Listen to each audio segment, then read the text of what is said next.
I remember raping her. I don't know about if it was twice or not, but I do remember raping her. And did you have a some kind of serrated fish cleaning knife with you? I had a knife. I don't know vaguely where I have gotten that knife from, but Did I it had a knife. I had a knife.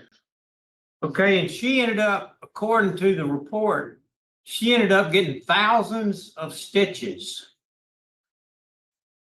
and I had to have facial reconstructive surgery. Did you cut her up that bad? cut her up. I turned violent for some apparent reason. I just went into a violent phase, and I don't know. Violent. Violent might be the understatement of the century. The victim, the survivor who fought back for her life, testified at trial that on November 8th, 1988, she was delivering newspapers. She was delivering her final newspaper at 5 a.m. in Sulphur, Louisiana. She stopped her car, left her high beams on, took her car keys with her, and made her final delivery. It was at that moment that she saw the man walking towards her. He had a knife. He grabbed her. She pled with him. She said, "I'm pregnant. Please don't hurt me." And what he did is unimaginable. Now, we are going to go into this commutation hearing where he is asking the board to recommend to the governor to commute his life sentence to a term of years so he can then apply for parole. Now, his support comes and speaks. 3 people speak on his behalf: his mother, his sister, and someone else. I skip over that because I just frankly, it's the microphone was not good. You couldn't hear it that well. And it was really the same gibberish that we are accustomed to. If you want to see what they had to say about him, you can find it on the Louisiana page. One thing of note, though, is that his mother, when she came up to speak, called her son the victim. Now, it could have been a nervous slip. It could have been who knows what. Maybe she, people are nervous when they speak publicly, but she did call her son the victim. She said, "I'm speaking on behalf of the victim." Now, let's go into this commutation hearing. I'll unpack it with the details of the appeal, which are absolutely brutal at the end. All right, Mr. Griffin, good morning. Good morning. How you doing? Good. Would you introduce yourself? Tell us your name and your DOC number, please. Ronald Griffin, 127763. All right, Mr. Griffin, let me just read some identifying information, sir. You're here seeking a commutation of your sentence. You were sentenced in 1989 in Calcasieu Parish for first-degree rape and attempted first-degree murder. You received life sentence on the rape and 50 years on the attempted murder. Is that information correct? Yes, ma'am. All right. Before we begin our conversation with you, I want to recognize some folks who are here with us in Baton Rouge. You have your mother, Miss Ella Williams. Your sister-in-law, Shirley, your sister, Consuela, brother, Lester, and stepmother, Susan Griffin. And 3 of those people will be allowed to speak at the appropriate time. We'll ask them to do so. First, we'd like to hear from you to tell us why are you in jail? What got you here? What'd you do? Why are you seeking a commutation of your sentence? And why do you think you deserve it? I'm in here because of bad choices at a younger age, and I'm seeking now from after the years that I done been here. I'm believing that I am rehabilitated and I'm wanting a second chance. Okay. And Go ahead. I just feel like I made a big mistake from the beginning of my life. That's what I would like to look at it as. And God has blessed me with the opportunity to even come before this board to see the difference that's in me now. You know, even I'm older, but I'm not the same person anymore. Okay. Ornamba, what can you tell us about Mr. Griffin? Mr. Griffin has served 36 years here. He's a minimum B trustee assigned to the warden's office as a file clerk. He has a total of 25 DB reports, last being September 8 of 2017. He has completed 100 hours anger management. He also facilitates anger management. He has did both risk management phases, meaning all three risk management phases, 1 through 3, substance abuse, and his target is low. He has no victim awareness. He started the class, but was unable to finish it. Mr. Griffin, your case has been assigned to Mr. Prater. Would you answer any questions he has? Yes, ma'am. Good morning, Mr. Griffin. Good morning. Okay, sometimes when we go into these, it catches everybody by surprise exactly, you know, they don't know what happened. So I want to make sure I got the facts clear, okay? In 1988, you were outside of an apartment complex or somewhere and a female newspaper carrier came driving through. Is that part correct? Yes, And you ended up stopping her and pulling her out of the car. Is that correct? but not exactly like that. But actually, we was drinking. We was drinking, and I had took some drugs, some kind of drugs, and she was already out the car. She was already out the car. Okay, she was out of the car. Yeah, she was already out the car, and she was going to one of the houses or something, I believe. Yeah. And did you take her into the woods, drag her into the woods? Somehow we got there. Yes, sir. I'm gonna say it with it. Somehow you got there. We could end up in the woods. I was on drugs, so I didn't remember at all. Like, you know, and that was the first time that I had ever fooled with that drug before, so I don't remember exactly everything that went down exactly at that time, but I'm not trying to justify it. What I'm trying to do is just remember what I can. Okay, did you rape her twice? I remember raping her. I don't know about if it was twice or not, but I do remember. And did you have some kind of serrated fish cleaning knife with you? I had a knife. I don't know vaguely where I have gotten that knife from, but I had a knife. I had a knife. Did it have a battery on it, or was it just a serrated blade? No, Fish with? no. It was just a fish knife. I believe it was a fish knife. Okay, and she ended up, according to the report, she ended up getting thousands of stitches and had to have facial reconstructive surgery. Did you cut her up that bad? I cut her up. I turned violent for some apparent reason. I just went into a violent phase, and I don't know. I just went into a violent phase. I got real violent for a reason. Okay, let's fast forward to the trial by jury. You were found guilty by a trial by a group of your peers, is that correct? Yes, the jurors. Yes, sir. Yes, sir. Jury found you guilty of attempted first-degree murder and aggravated, correct? Yes, sir. Okay. How many years have you spent in jail? Up to now, Yes, sir. It's 37 years and a few months. You've been in jail 37 years. And what was your sentence? After the jury found you guilty, what were you sentenced to? They had sentenced me to, it was life with 50 running concurrent.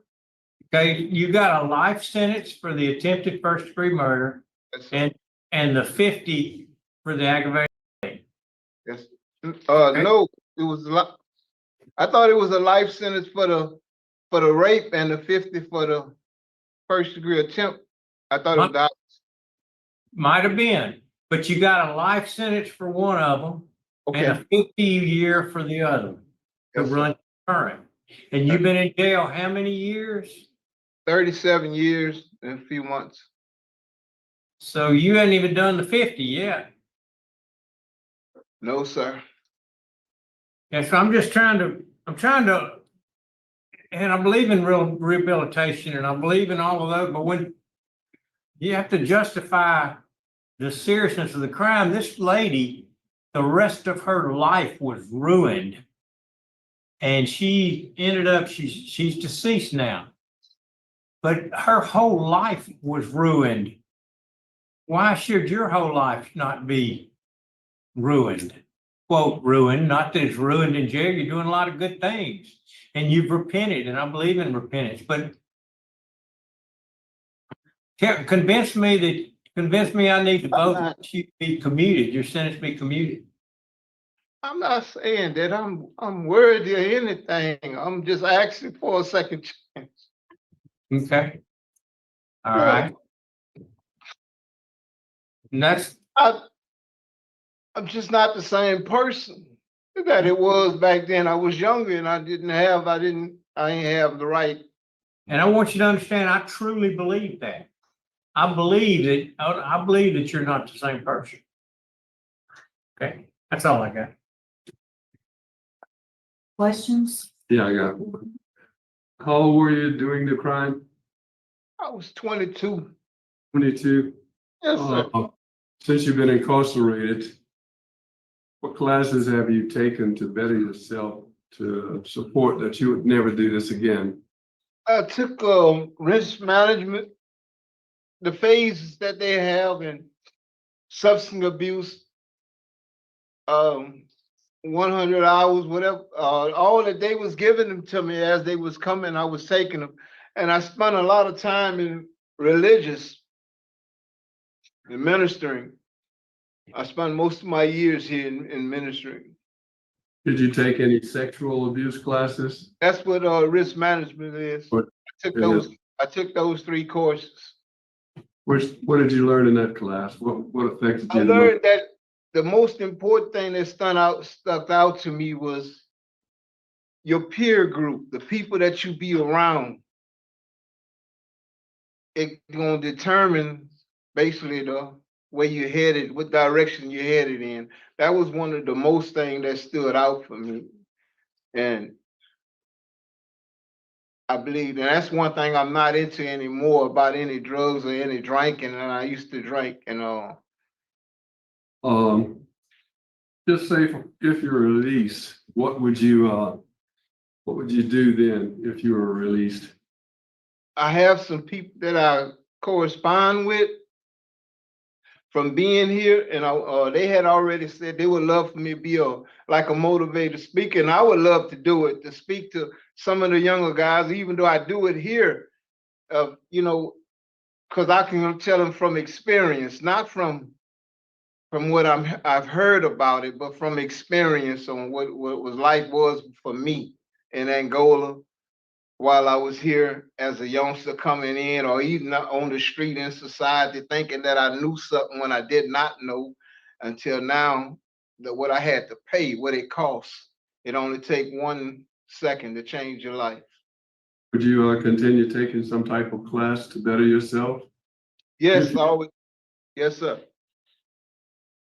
What would Have you- I took No, I'm saying, would you, if you were released or whenever you get out, would you continue taking classes so that you I wouldn't will do? continue to take classes if that's what it takes to do. Whatever it's taking for me to make it, that's what I'm gonna do.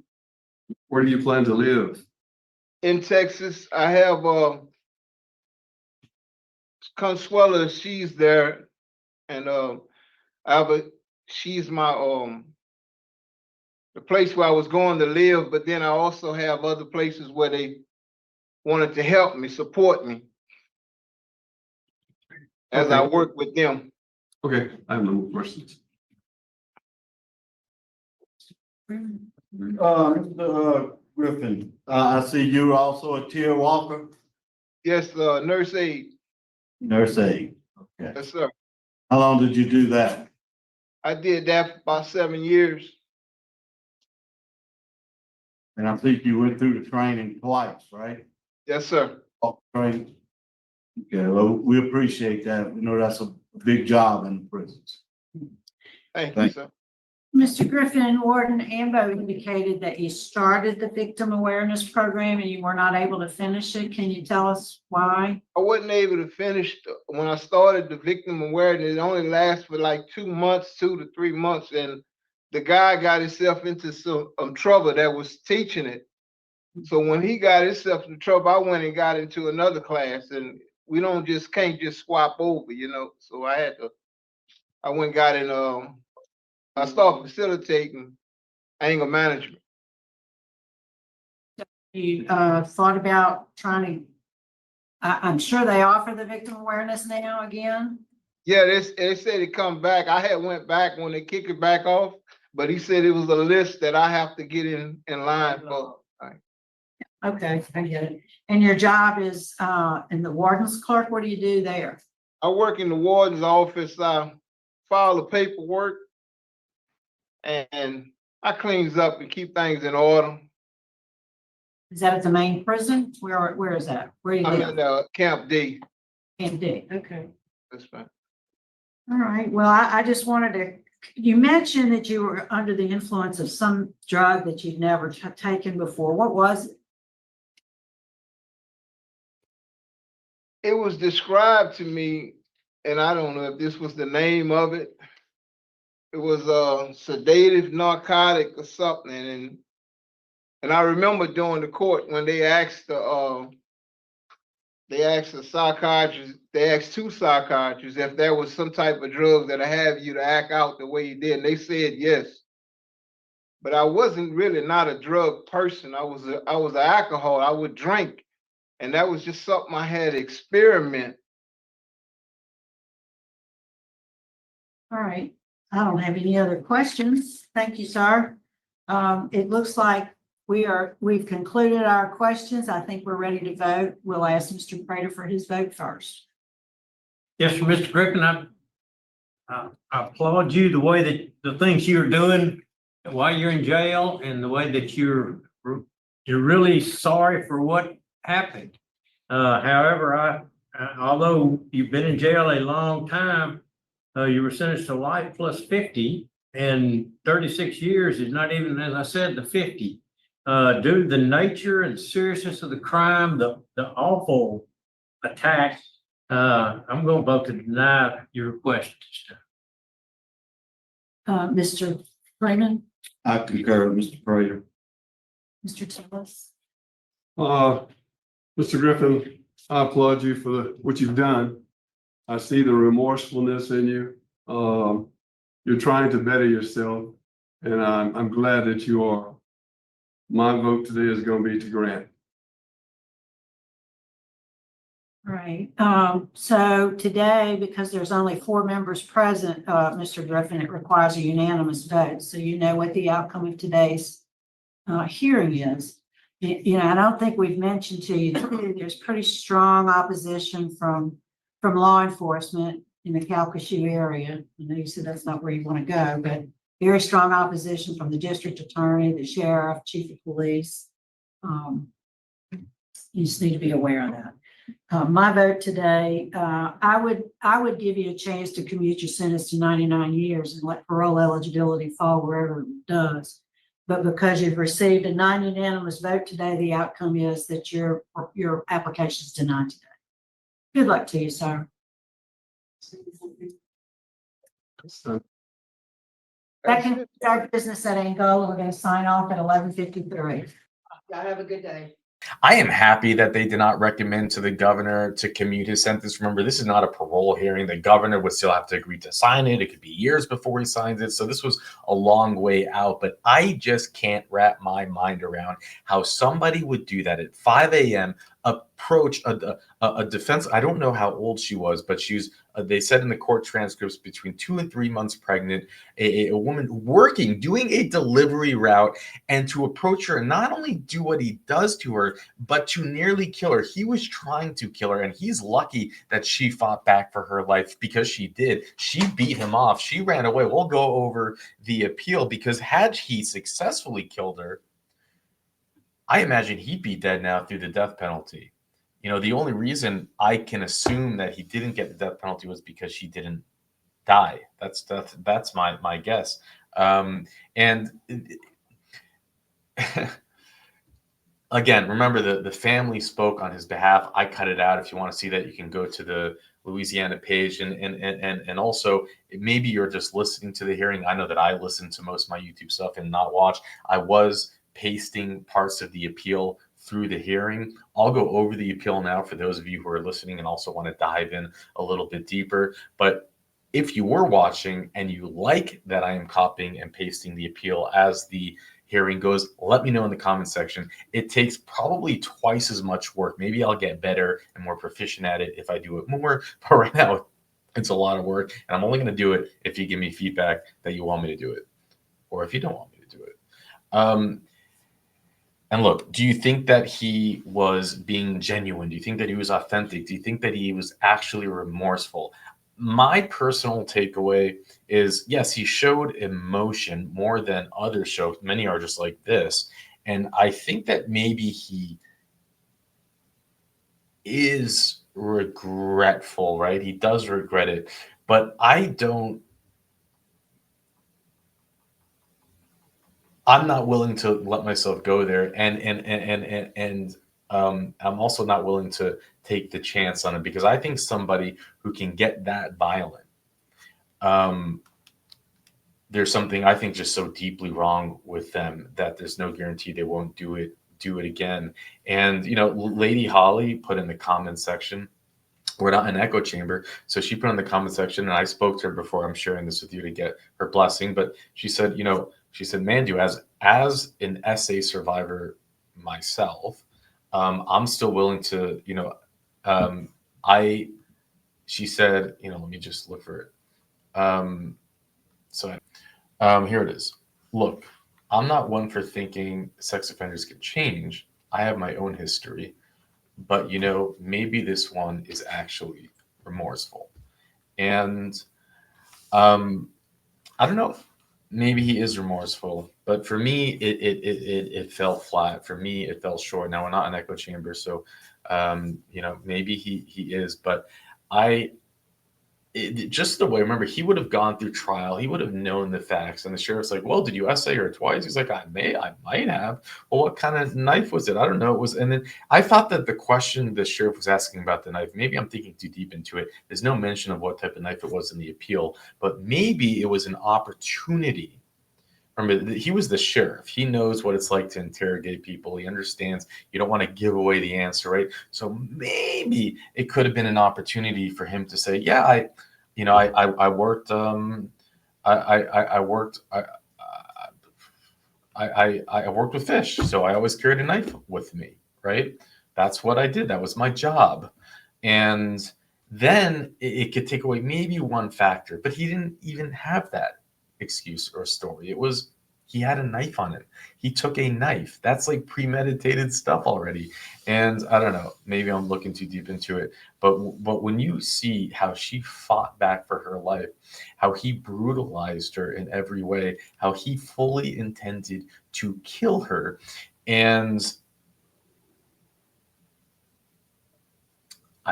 how someone can have that type of rage in them, and then for not to permanently be somewhere deep inside of there is just a different level for me. And that fact that she's dead, and then now, and the sheriff almost like hinted to maybe there was something you know, one might only think that it has something to do with this. I mean, you'd have to assume it did, right? And it's not fair to say that, but it just leaves me thinking that.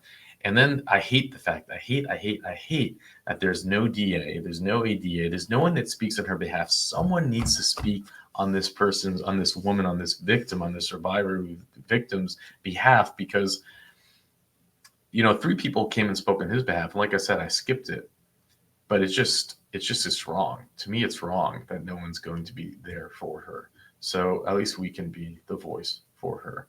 And let's just go over this. Facts of the case. At trial, Leslie Ann Logan, here and after the victim, and let's say her name, Leslie Ann Logan, testified. She got up and testified. On November 8th, 1988, she was delivering newspapers for the Lake Charles American Press and arrived at approximately 5 a.m. at the housing project northwest side of Sulphur, Louisiana. The victim stopped her car, left her high beam headlights on, took her car keys with her, and made her last delivery at Building 18. The victim saw a shadow from the headlights and then saw the legs of a person walking towards her as she delivered her last paper.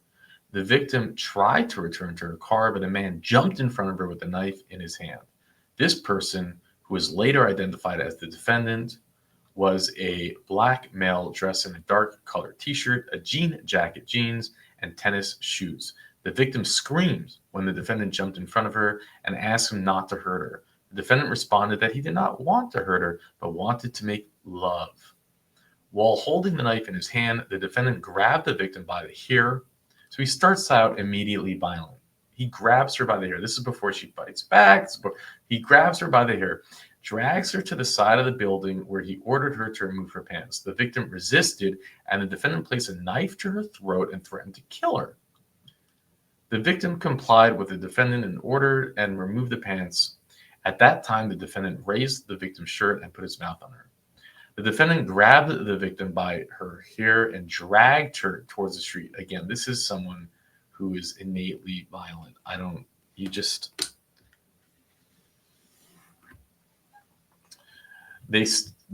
also had a bad interview. I thought he was like, I'll take whatever programs you want me to take, right? And he didn't do much in prison. He didn't take programs. He had I don't know why you have Tillis that says yes, and then you have Miss Renata that said she would have said yes, but I don't know if she was saying it just to be nice. Tillis is something else. He's just something else. I can't with him. I really can't. They stopped in front of the victim's car, and while standing in front of the car, another car passed. Imagine that feeling of seeing a car pass and just that hope drive away from you. The victim was then able to clearly see the defendant's face. Because she had left her high beams turned on when she exited her car, the defendant again threatened the victim and told her that he would kill her if she screamed or ran. The defendant dragged the victim by the hair toward the woods. The victim kept stopping, but the defendant continued to pull her hair and threaten her with a knife. When they were further into the woods, they came upon a clearing by a ditch, at which time the defendant ordered the victim to lie down on the ground. The victim pled with the defendant not to SA her because she was pregnant. The defendant stated that he would not, and she was pregnant, 2 to 3 months, they said. That was part of the appeal. They said, hey, you can't bring that up in court. The defendant stated that he would not hurt the victim or the baby if she cooperated with him. The defendant SA'd the victim while he held a knife and threatening her. Afterwards, the defendant told the victim he could not trust her about not going to the police and that he'd have to kill her anyways. The victim, now this is when she fights back for her life, which she did. She saved her life, and in return saved his, I assume, saved him from the execution chair. Now, the victim tried to grab the knife from the defendant and then fell into the ditch. The defendant told the victim that she was stupid, hit her on the side of the face, and pulled her from the ditch by the hair. At this time, the defendant told the victim that he did not want to hurt her, but wanted to make love again. He then dragged the victim further into the woods and SA'd her. And it's like, he's like claiming that he was on some narcotic. He doesn't even know what it was. I never heard of it before. Yet he had memory enough to know enough things what to say, not memory for other things. Oh, did I do her once? Did I essay her once or essay her twice? I don't know. Yeah, I had a knife. I don't know, like, and he's, able to, it's just, I don't buy it. When the defendant got up, he ordered the victim to stay on the ground. However, the victim got up and tried to escape. She ran through the woods and towards the apartment. As she ran, she hit her head on a tree. This is like, it's like those horror movies when the victim is running away from the bad guy in the woods and you bang your head on the tree. You fall down, and then here he is right on top of her again. The defendant jumped on her and tried to stab her in the chest. The defendant positioned himself behind the victim, who was still on the ground, and then sliced the victim across the face and yelled at her. When the victim put her arms up to defend against the knife cuts, the defendant slashed her arms and hands. The victim found a board and began swinging it at the defendant until she lost it. Here she is fighting back. The defendant then ran off, leaving his knife behind. So he runs off, leaving the knife. The victim picked up the knife and started towards the apartments. As she was exiting the woods, the defendant ran towards her with something in his hand. So now he changes his mind and comes back to finish the job. The victim ran to an apartment door, broke a window with her hand, and pounded at the door in the window. She actually punches. This is full adrenaline now. She's doing what she needs to do to survive. The occupants of the apartment testified that when they let the victim inside and assisted her and called the police and ambulance, when the victim entered the apartment, she dropped the knife on the floor. She was cut extensively and bleeding so badly that Miss Ward testified she cannot tell at first that the victim was naked from the waist down. That's how badly she was ripped apart. The victim was later transported to a local hospital where she stayed for 6 days. So what happened afterwards? The defendant was questioned by local police later during the day of November 8th, 1988. So it took a while for them to find him because this happened. No, this was the same day. Okay. During the questioning, the defendant mentioned a robbery of his apartment, and he was taken to the police station to identify some stolen property which had been recovered. Theresa Ward, the person who was in the car which drove by and who saw the defendant, so they found her, the woman who drove by. She saw him holding the victim. Can you believe it? She minding her own business. Unbelievable. She could have stopped it.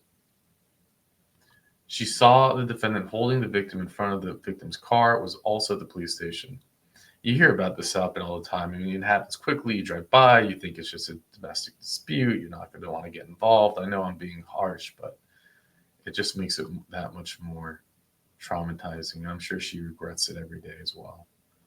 Miss Ward recognized the defendant as the man she had seen immediately and told the police. Although I wonder what made her go. They must have made a bulletin, and that's why she went to the police station. The clothes that the suspect had been described as wearing at the time of the SA and attempted murder were recovered. The defendant was then placed under arrest by police. The defendant was also positively identified as the victim while she was in the hospital and again at trial. The defendant admitted SAing and slashing the victim, but contended that he was intoxicated at the time it occurred. That's his defense, which is no defense. On April 26, 1989, the defendant was found guilty by a jury of 12 of aggravated and attempted. On May 17, 1989, the trial judge sentenced the defendant to life imprisonment in Heart Lake without the probation, parole, or suspension of sentence for the aggravated SA and 50 years imprisonment for the first-degree murder charge. And they were to run concurrently. And you can't get a second chance after that. You just can't. There's something, in my opinion, deeply, innately wrong with you, and you can't be trusted. And we see enough people who commit horrible crimes who get that second chance, and within months they reoffend because, then they'll be, well, he's what's the word called? Just used to prison life. I can't think of the word. anyways, you get what I'm saying. I digress. I talk too much, but